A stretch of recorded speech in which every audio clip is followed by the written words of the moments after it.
jolly good. Hello, boys and girls, ladies and gentlemen. My name is Clank Zoka. Welcome to another of my thoughts on.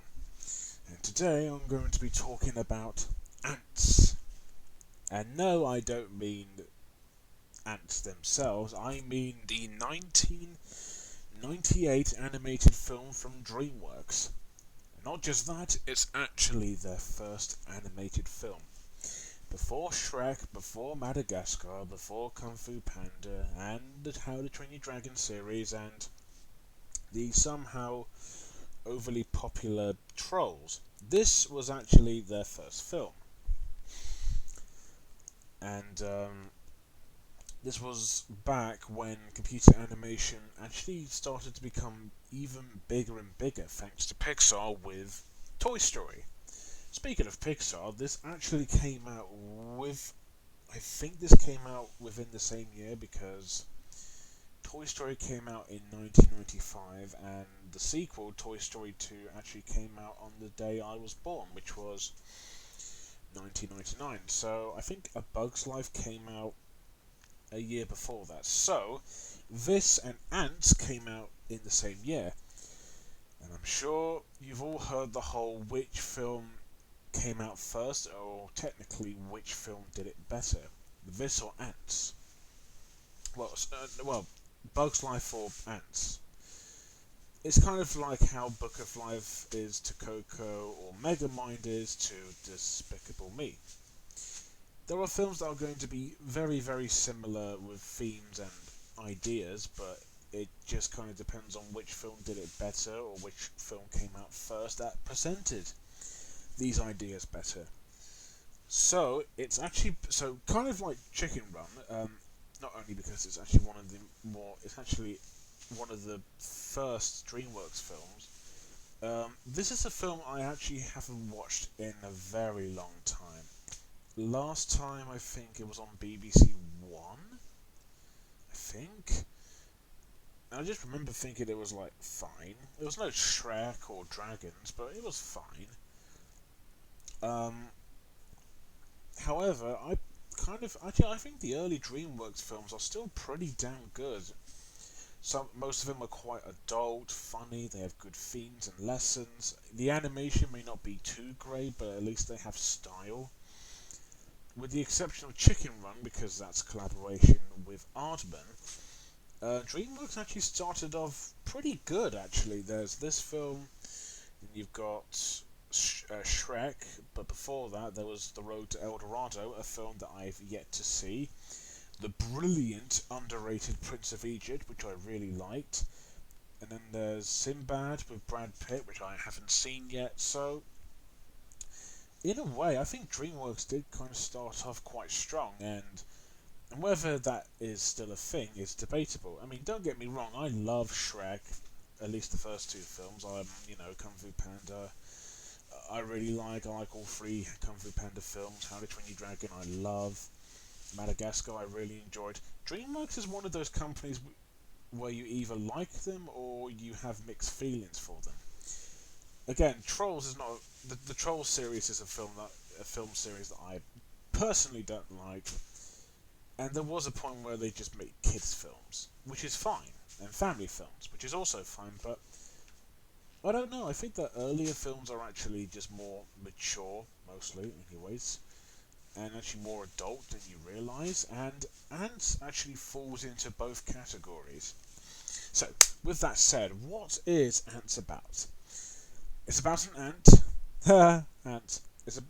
His name is Z, and I mean just the letter Z. He's voiced by Woody Allen, and he is there are two kinds of ants. You've got the ones who work, who do the mining. You've got soldiers who go out and fight the I'm going to forget in a minute. I think it's termites.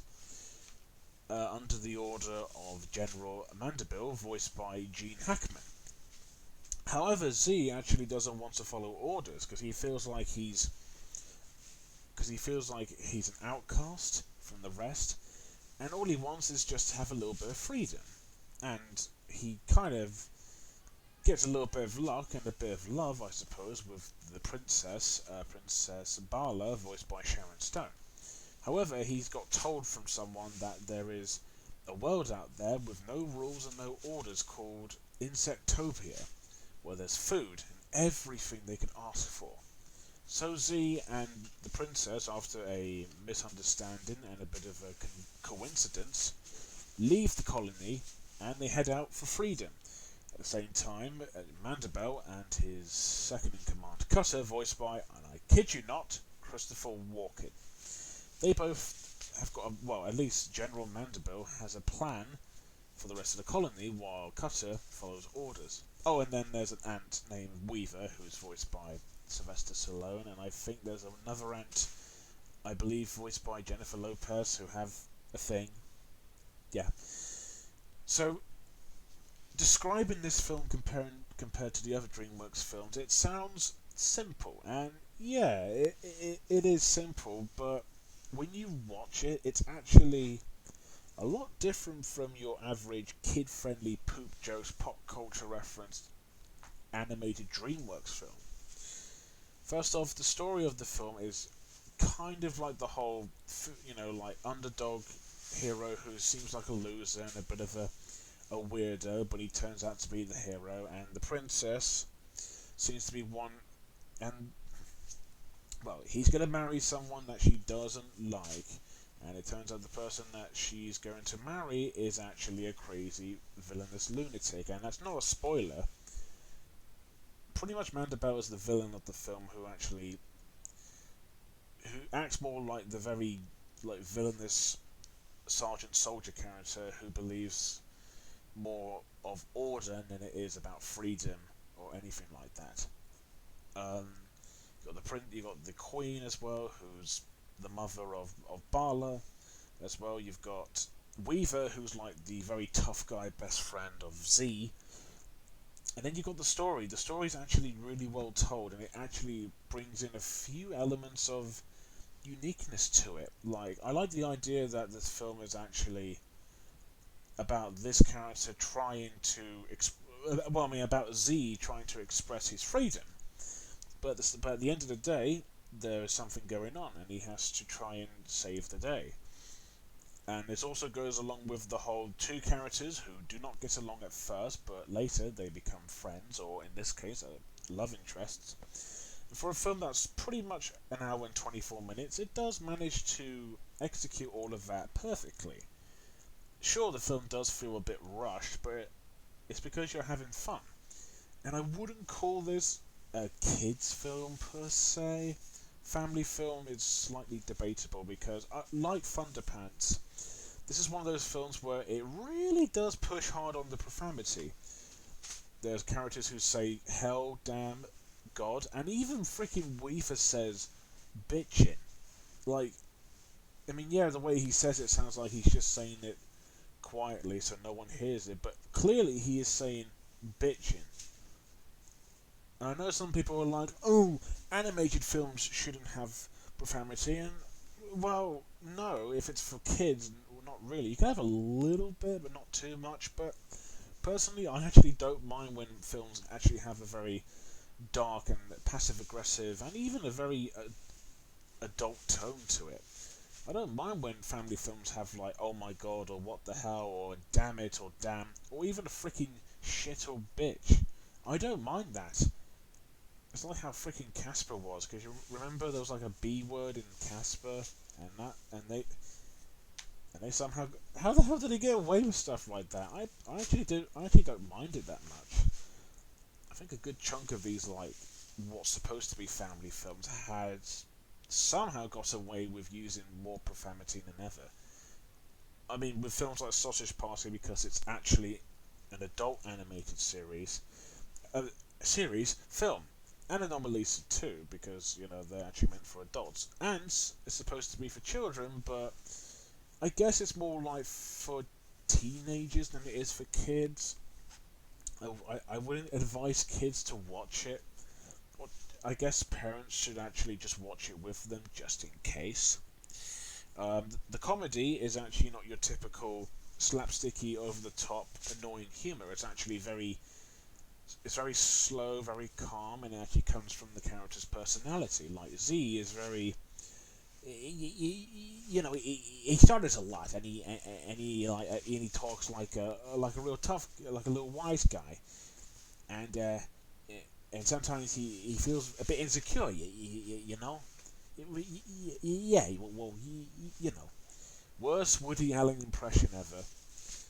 And then you got like General Mandabell, who's not really a comedic villain, but more like a straight up, just straight man villain. You got Weaver, who is actually very funny in the film, and I think he's really, really enjoyable, and I'll get to that in a bit. But the comedy mostly is actually funny, clever, charming, and even kind of unexpectedly adult. I can't recall any poop humor in it, which is a good thing. Even if it's just one, then it's not awful. If it's just one, like, toilet humor, then that's okay. If it's more, then it makes the humor very insufferable. But the humor is charming, clever, and it actually works thanks to the character's personality and voice acting. And the film actually has a few scenes where a character gets killed. There's a scene where a character is decapitated with its head, and a character even gets freaking squashed by a human. This film is pretty much taking some liberties, and I like it. Do I have any issues though? I don't think so. Um, Pretty much if you cut General Cutter out. I mean, the character does play a part, but his purpose is not much. It's just to follow the General's orders, but then as the film will go on, he starts to have second thoughts, and he'll probably say, "This plan of yours is probably not going to be going anywhere, or it's not that good, or anything like that." And that's not a spoiler. That's kind of his whole character, and he's pointless, but his purpose does kind of make sense. So besides that, the story of Antz is actually quite well written. It has good comedy that works pretty much all the time, and it doesn't feel forced or average. It feels quite fresh and actually enjoyable. The scenes where we see the main characters going to Insectopia or outside the colony is fun. Sorry about that. The scenes where we see the main characters going to Insectopia is fun, creative, and kind of action-packed and a little bit intense. It's crazy the things that these guys come up with, really, because it's very creative, and it shows there is a higher risk when they go outside the colony. So I like the idea of Antz, and I think the story really works to its advantage and a little bit of a disadvantage, but mostly advantage. So yeah, a well-told story that's well executed with good comedy and good suspense, and it doesn't feel like your average kids family film. It feels more like teens can enjoy this, and even adults can appreciate it. So for the first film first feature film from DreamWorks, it really, really shows. Animation. Oh boy, where do I begin? I'm just gonna say it, the animation is not aged that well. I get it, it's the first film from DreamWorks, and obviously from 1998, it's going to look kind of shit.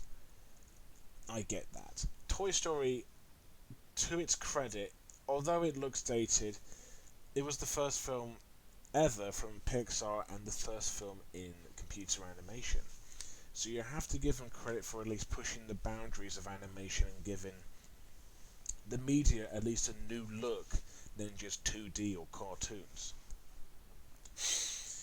And on the other hand, I think, correct me if I'm wrong, but I'm pretty sure Antz or A Bug's Life is either the second computer animated film after Toy Story. I think I'm kind of wrong on that, aren't I? I do not know, but with that said, the animation for Antz is, I mean, despite the fact it's dated, it looks good. I think it's very stylish. I think the characters have a very bizarrely obscure and weirdly shaped designs, but They all look very they're all identifiable. They don't look very kid friendly. They look rather like how you would imagine ants as workers and soldiers and princesses and all that. The colony is very creative, and it definitely looks like what it looks like. It definitely looks like where ants would go to. And the world outside in Insectopia looks great. Although obvious product placements aside, Insectopia is, well, it's very creative. It's pretty much the whole, like, how do I put it? When an animal goes to somewhere, or like a very small insect, they go to somewhere and it's like, lunchboxes and food and leaves. It's made up of all these other, like, household items or props or food. But it makes sense because it's a place where anyone can go without orders, although there is consequences because there could be humans there, and there is literally a scene where there is a human that's very well done, suspenseful, and from the point of view of an ant, or in this case two ants, it works, and the animation definitely has a style that supports its themes and its ideas and its comedy.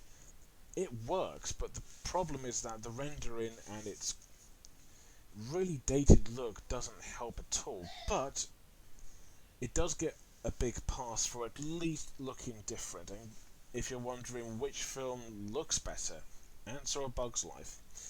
Well, A Bug's Life I think is nicely animated, it looks cute and well designed, but I like the dark and gritty look of Antz. Well, not like that, but it looks like it has a very adult look to it. Despite the fact that they don't look kid friendly or anything, they look rather. Actually, the animation, although it's good, it looks like something from a PlayStation 1 or PlayStation 2 game if you look at it. Or like from a cutscene or something. That's how dated the animation is, but again, it's good animation. It gets really creative and there's lots of style to it. That's what I like about it. It doesn't try to be anything average, and in terms of films about ants, it's not as bad. It's not as generic looking as like Ant Bully, which is a coincidence because this kind of reminds me of Jimmy Neutron in terms of animation. Like, how do I put this? The animation in Jimmy Neutron, although the film itself, and I'm not talking about the series, the film itself is fine, but the animation is crap, but at least it has a style to it. And with Antz, you can apply that logic here. Despite how dated it is, and I think the animation here is better than Jimmy Neutron and Ant Bully combined, it does have a certain unique style that makes it different, and at least it looks creative, and you can tell Tim Johnson and Eric Darnell, the directors of this film, really wanted to make this, and they wanted to make it look different and stand out. And I have to give them credit, they did make something that looked wildly different from anything I've seen in an animated film. And it does fit the dark and very disturbingly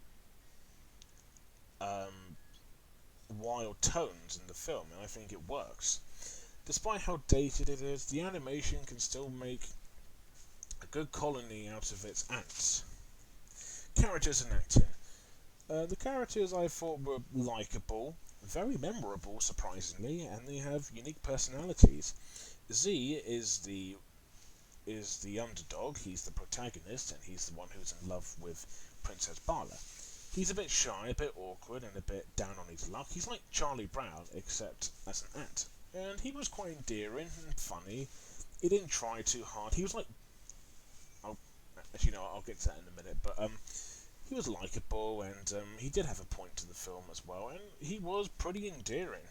Princess Bala is just a princess who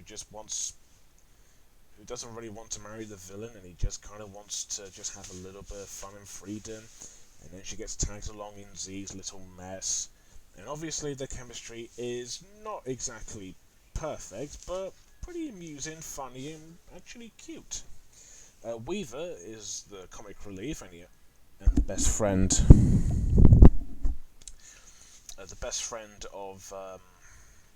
of Z. I think he's funny. I think he's a great supporting character, and he does make me smile as well. And his chemistry with, I'm going to forget this character's name, but there's an Antz voiced by Jennifer Lopez, and obviously you know where it's going. They're both going to be a couple. Let's put it that way. But but actually, speaking of that Antz voiced by Jennifer Lopez, or J Lo as people are calling her now, well, that's how she wants to be called. Their chemistry is actually quite funny and cute, but just not as fleshed out as Z and Bala. The villain, General Manabil, is not the strongest villain from DreamWorks, but a pretty compelling one too. I think he's well performed by Gene Hackman. I think his plan does make sense, although it is a very generic, general plan, really, just to overthrow the weak and let the strong come in, I believe. Actually, his plan, although it does make sense for his character, it didn't really make that much sense. But he's still a good villain, just not the not the strongest from DreamWorks. Cutter is the second in command, and he's obviously the one who's going to have second thoughts working for the general and going through with his plan, really.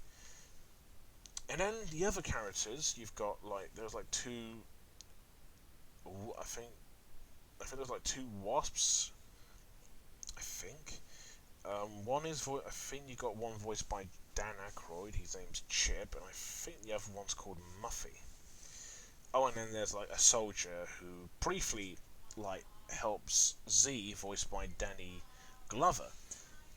Even some of the minor supporting characters who don't really appear in the film for that long are actually good supporting characters. They're funny and they give out explanation about what's going on, and they're actually funny with personality and interesting. And the voice acting is really what makes these characters so memorable, and even most of them quite funny.